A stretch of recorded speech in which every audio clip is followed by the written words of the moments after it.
Valor. Oh, I love Valor. Do you guys love Valor? Tell me what you guys use Valor for. Please put it in your comments below. It just smells beautiful.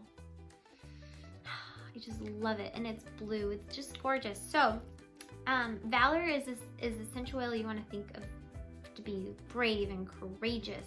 So if you're feeling emotional and kind of feeling insecure, this is one that you want to breathe and put on. Maybe if we're going in on for an interview, or I breathe this one in and I put it in my diffuser before I do videos for you guys because it helps me feel a little bit more brave.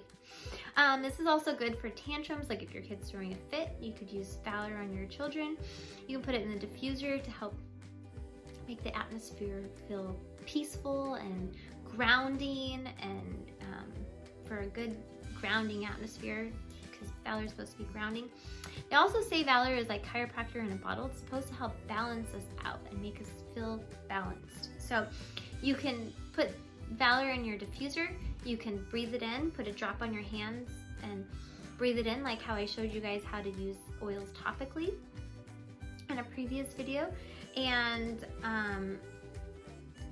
I sit in your diffuser and breathe it in. You can put a drop on over your heart, on the back of your neck to help you feel courageous and brave. And it's also a great perfume. So that's how I like to use Valor.